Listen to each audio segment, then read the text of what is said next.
Бул Британиянын Storm Shadow ракетасынын добушу экенин, ал Украинадан Орусияга атылганын айтып жатышат.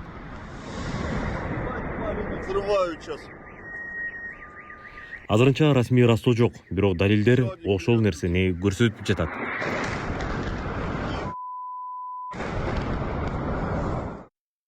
Биз билген маалыматтарга ылайык, ал Storm Shadow ракетасы 7 аралыкта Курск аймагына, чек арага жакын жерге соккурган.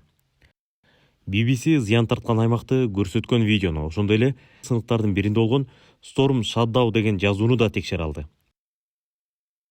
Ага карабастан Британ өкмөтүнөн расмий ырастоо боло элек. Украинанын согуш талаасындагы аракеттери баарын көрсөтүп турат. Биз улут катарда, өкмөт катарда Украинага колдообузду 2 эсе көбөйтүп жатабыз. Дагы көп нерсе кылууга даярбыз. Storm Shadow бул учактардан атылуучу, мыкты корголгон буталарга соккура ала турган өнүккөн ракеталык система. Украинаны Орусиянын ичине колдонууга уруксат сурап келген, бирок аны иштетүүдө Американын жардамы керек эле. Буга чейин ага уруксат берилбей келген. Өткөн жумада АКШ өзүнүн ракеталык системасындагы Атакамсты Орусиянын ичинде колдонууга чектөөлөрдү алып салды. Андыктан Украиналарды дароо колдоно баштады. Эми кезек Storm Shadow ракеталарына келди сыяктанат. Мунун баары Украинанын аскери жактан артта калганынан болуп жатат. Ал Курстагы басып алган аймагын коргоого аракет кылууда. Ал эми Орусия башка фронтторду улам алдыга жылууда. Бул куралдар менен аскердик жактан ийгиликке жетишүүнүн чеги бар.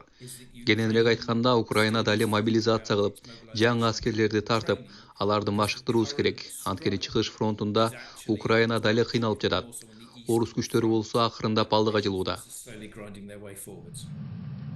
Президент Байден Украинага акыркы мүнөттөрдө жардам берүү аракетин жасап жатканынын дагы бир белгиси АКШ миналары. Алар алдыга жылып келе жаткан орус аскерлерин жайлатууга жардам бериш керек.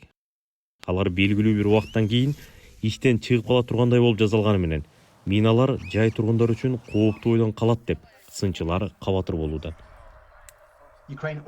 Украинада буга чейин миналарга каршы күрөшүүдө чоң көйгөйлөр болгон. Согуштун башталганына 1000 күндөн ашты. Өлкөдө 2 миллионго жакын миналар бар деп болжолдонууда. Ал эми аларды тазалоо үчүн ондогон жылдар талап кылынат.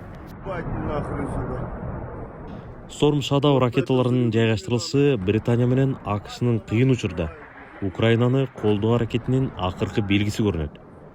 Бирок АКШнын жаңы келчү администрациясынын ою башкача болушу мүмкүн. Орусияда жооп кайтарышы ыктымал.